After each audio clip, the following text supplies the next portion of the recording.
Hello all of you, most welcome है आप सभी स्टूडेंट्स का आप सभी के अपने YouTube channel Balaji study motion पर। स्टूडेंट्स, आज की क्लास आप सभी लोगों के लिए बहुत ही स्पेशल क्लास है, क्योंकि आज की क्लास में आप लोगों को हम क्लास 12 की मैथमेटिक्स के अंतर्गत रैखिक प्रोग्रामन की समस्या को हल करना बताएंगे।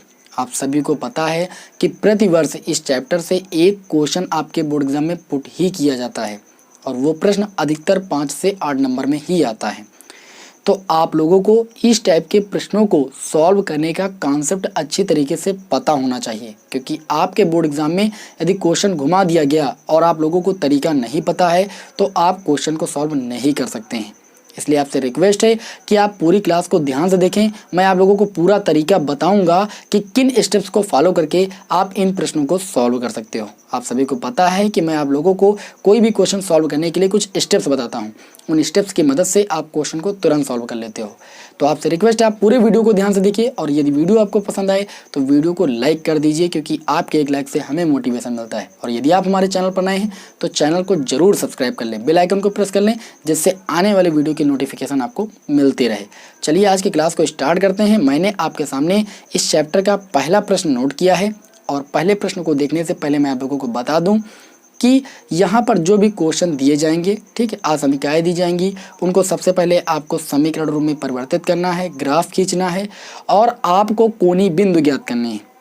ठीक है, अब कोणीय बिंदु जो होंगे उसमें से जिस बिंदु पर z का मान अधिकतम आएगा तो आपका z का अधिकतमीकरण आएगा। अगर किसी बिंदु पर z का मान न्यूनतम आ रहा है, सबसे कम आ रहा है, तो वह न्यूनतमीकरण हो जाएगा z का। ठीक है, और दो ही टाइप के प्रश्न होंगे, अधिकतमीकरण या न्यूनतमीकरण ही आपको फाइंड करना होगा, बस इतना ही। देखिए मैंने आपके सामने पहला प्रश्न नोट किया है, बहुत ही छोटा बहुत ही प्यारा सा प्रश्न है, इससे आपको तरीका समझ में आएगा, फिर आपको आगे इसी प्रकार हार्ड प्रश्नों को हम बताते रहेंगे। देखिए यहाँ पर सबसे छोटे क्वेश्चन को हम देखते हैं। सबसे पहले आपसे पूछा जा रहा है कि ग्राफी विधि से z = 3x + 4y का अधिकतमीकरण ज्ञात कीजिए।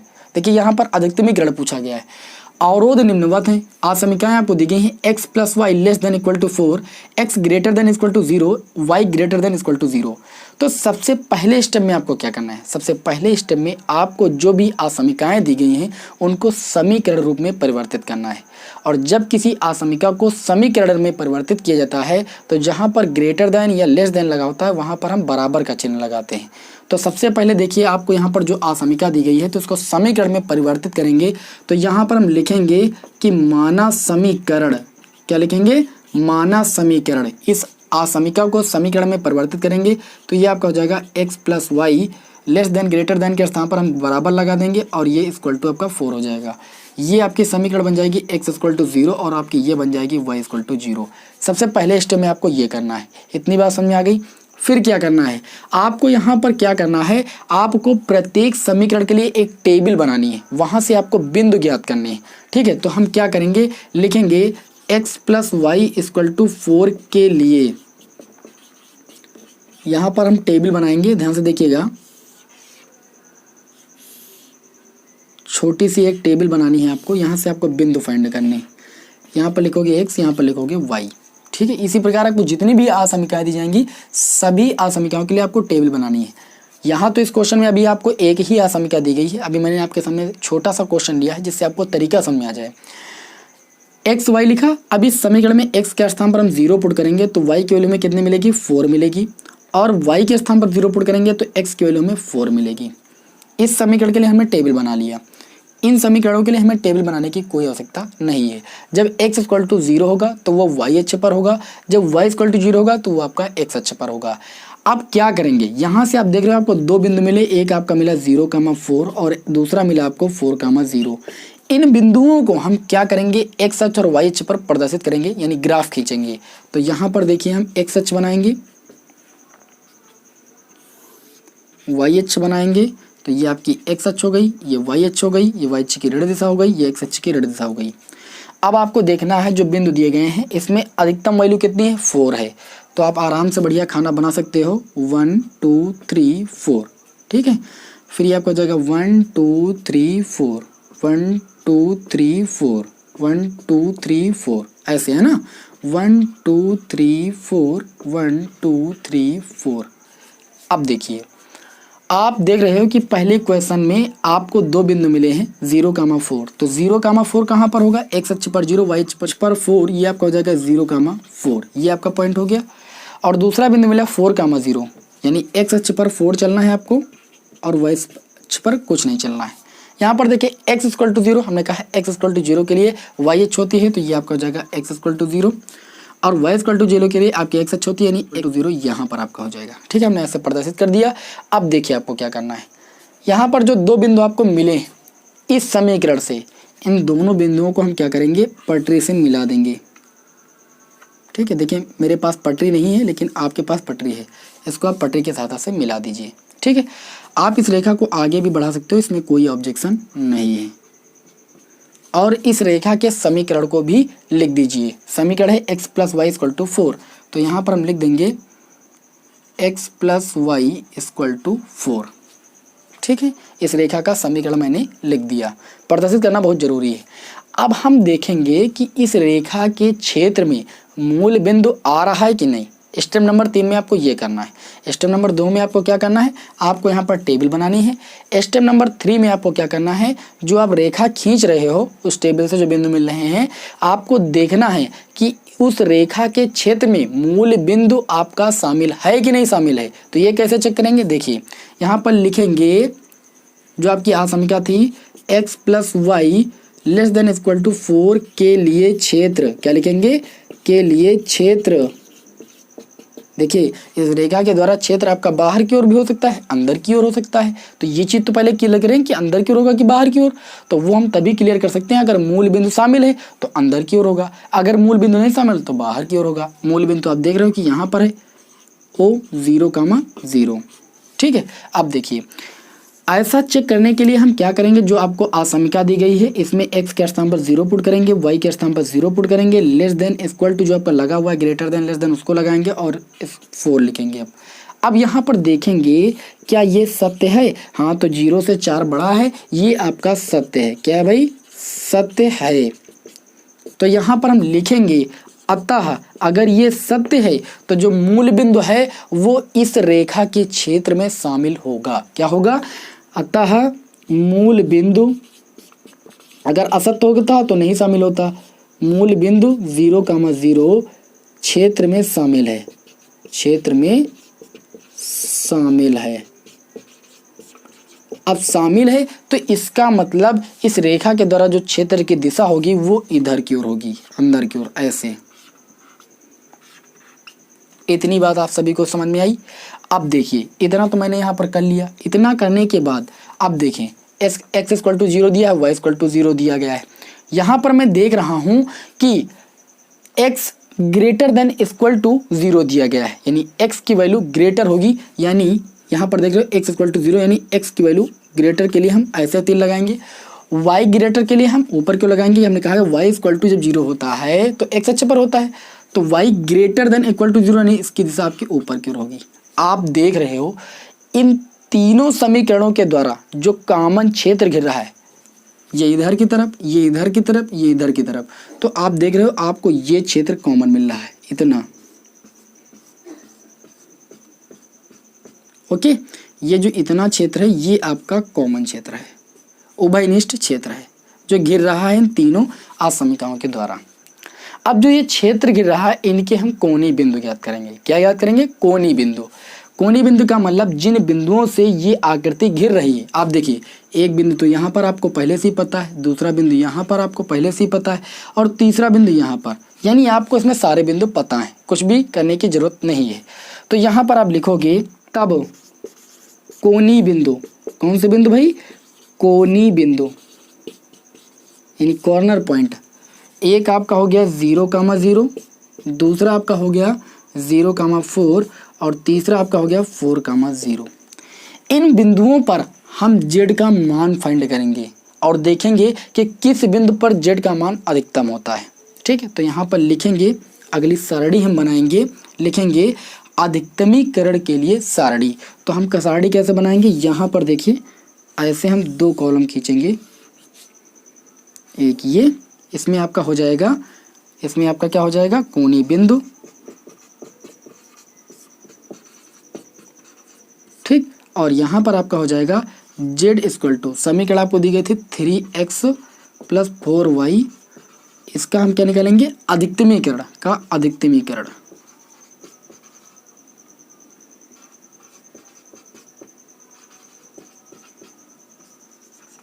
ठीक है, यहाँ पर आप ऐसे टेबल बना लीजिए।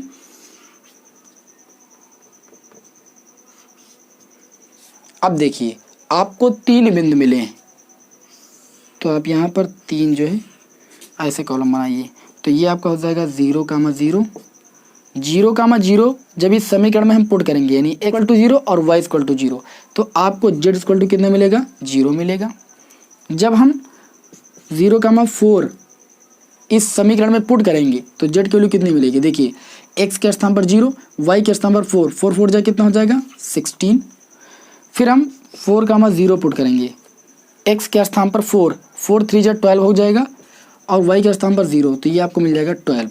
हम देख रहे हैं कि z का जो अधिकतम मान है वो आपका 16 है, वो किस पॉइंट पर है, 0, 4 पर है। तो यहाँ पर लिखेंगे अतः, ठीक है, 0, 4 बिंदु पर z equal to 3x plus 4y का मान क्या है, अधिकतम है। क्या है, अधिकतम है। और यही आपके इस प्रश्न का क्या हो जाएगा, आंसर हो जाएगा। इस तरीके से आप लोगों को इस क्वेश्चन की सहायता से तरीका अच्छी तरीके से समझ में आ गया होगा कि कैसे आपको रैखिक प्रोग्रामिंग की समस्या को सॉल्व करना है। अगर पूरी बात समझ में नहीं आई है तो बिल्कुल भी टेंशन लेने की जरूरत नहीं, मैं आप लोगों को अभी आगे के प्रश्न सॉल्व कराऊंगा। ये तो सबसे छोटा सा एकदम ट्रेलर था, ठीक है, छोटा सा प्यारा सा मैंने नन्हा सा क्वेश्चन लिया था जिससे आप लोगों को तरीका समझ में आए। आप देख सकते हो मैंने क्या किया, सबसे पहले जो असमीकाएँ दी गई थी उनको मैंने समीकरण रूप में परिवर्तित किया। समीकरण रूप में परिवर्तित करने के पश्चात प्रत्येक असमीका के लिए आपको एक टेबल तैयार करनी है।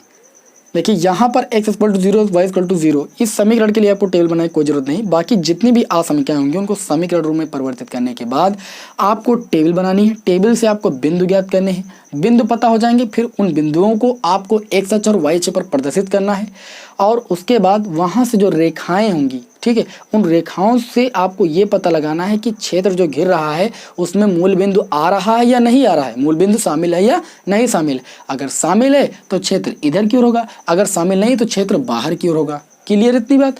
उसके बाद आपको करना क्या है, उसके बाद आपको यहाँ पर देखना है कि इन रेखाओं के द्वारा जो उभयनिष्ठ क्षेत्र है वो कौन सा घिर रहा है।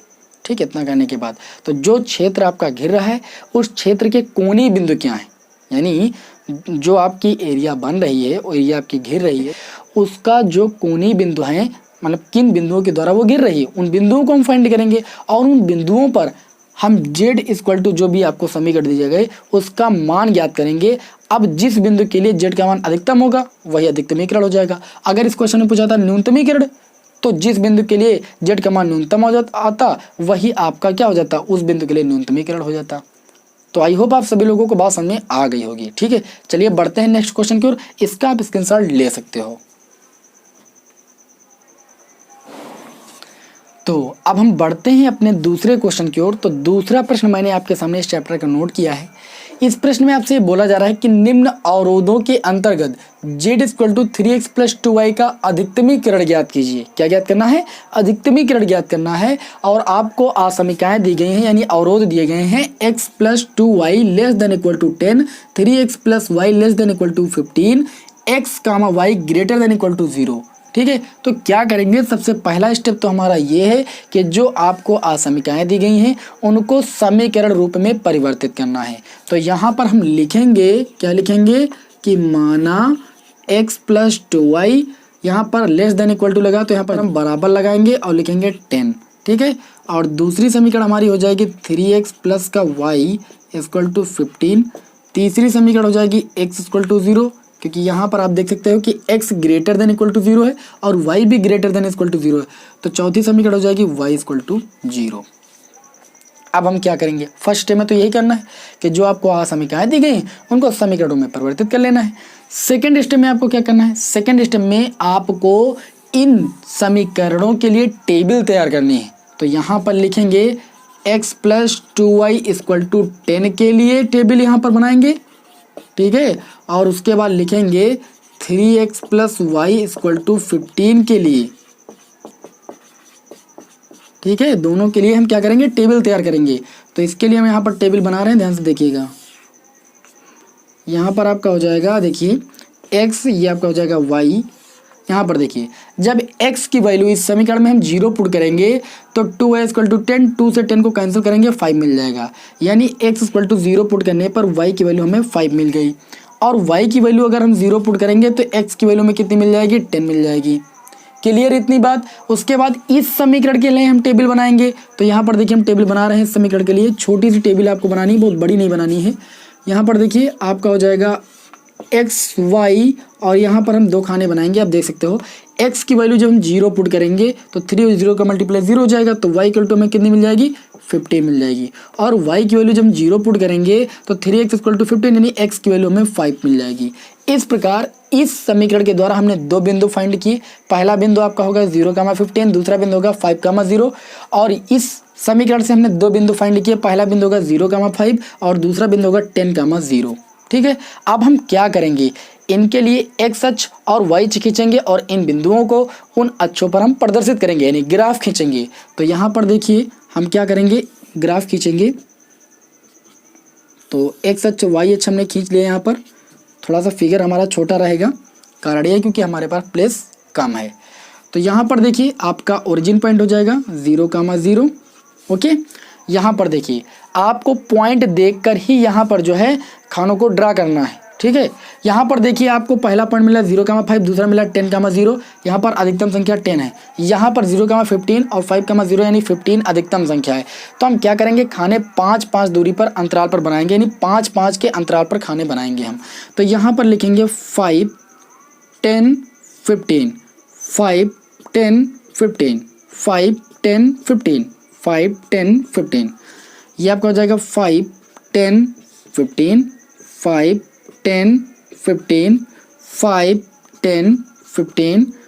यहाँ पर ये ऋणात्मक होगा आपका -5, -10, -15। इतना आप सभी लोग कर सकते हो, इतना तो बहुत ही आसान है। अब यहाँ पर देखेंगे, यहाँ से हमें बिंदु मिला 0,5, यहाँ से हमें बिंदु मिला 10,0, ठीक है। तो इन दोनों बिंदुओं को हम ग्राफ पर देखेंगे। 0,5 अगर देखें तो 0,5 ये आपका हो गया 0,5, और दूसरा बिंदु आपका 10,0, तो 10,0 आपको ये मिल गया, ये आपका हो जाएगा 10,0। इस बिंदु को हम क्या करेंगे, पटरी से मिला देंगे ऐसे, ठीक है। ये आपकी रेखा हो गई, ठीक है। अब यहाँ पर देखें तो इस समीकरण से हमें दो बिंदु मिले, एक मिला 0,15 और दूसरा मिला 5,0। इन दोनों बिंदुओं को हम x अक्ष और y अक्ष पर प्रदर्शित करेंगे। 0,15 आपको यहाँ मिल जाएगा, ओके, और 5,0 आपको यहाँ पर मिल जाएगा। हम क्या करेंगे, इन दोनों बिंदुओं को पटरी की सहायता से मिला देंगे ऐसे। अब एक बात का ख्याल रखिएगा, आपको करना क्या है, जो पहली रेखा आपने खींची है उसकी समीकरण है x plus 2y equal to 10। तो यहाँ पर लिख दीजिएगा x plus 2y equal to 10। और जो दूसरी रेखा खींची है वो इस समीकरण से खींची है 3x plus y equal to 15।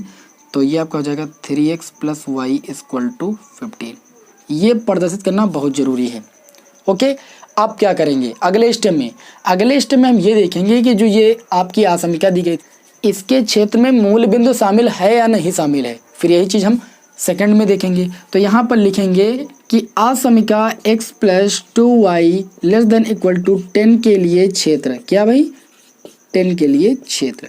जो आपकी पहली आसमिका दी गई है इसके लिए हम क्षेत्र फाइंड करेंगे कि इसके क्षेत्र में 0,0 यानी जो मूल बिंदु है वो आपका लाई कर रहा है कि नहीं कर रहा है, यानी अंतर्गत आ रहा है या नहीं आ रहा है, ठीक है। अगर शामिल होगा तो आपका इस रेखा के द्वारा जो क्षेत्र होगा वो अंदर की तरफ होगा, नहीं शामिल होगा तो बाहर की तरफ होगा। तो पहली रेखा के लिए हम क्षेत्र फाइंड कर रहे हैं। तो यहाँ पर देखिए x के स्थान पर 0 पुट करेंगे, y के स्थान पर 0 पुट करेंगे, लेस देन इक्वल टू 10। तो यहाँ पर 0 लेस देन इक्वल टू 10 मिल रहा है। अब ये चीज़ सत्य है कि नहीं सत्य है, 10 तो आपका 0 से बड़ा होता है, ये चीज़ आपकी सत्य है। क्या है भाई, सत्य है। और सत्य है इसका मतलब ये है कि जो 0,0 है, ठीक है, ये क्या होगा, इस रेखा के क्षेत्र में शामिल होगा। लिख देना, रेखा के क्षेत्र में शामिल है। क्या है? शामिल है भाई। ओके, यानी इस रेखा के द्वारा जो क्षेत्र गिरेगा वो आपका इस डायरेक्शन में गिरेगा। ये बात तो क्लियर हो गई। फिर दूसरी आसमी क्या दी गई है, तथा दूसरी आसमी क्या दी गई, 3x + y < 15। यहाँ पर हम क्या करेंगे, मूल बिंदु को जो है प्रतिस्थापित करेंगे, यानी x के स्थान पर 0, y के स्थान पर 0।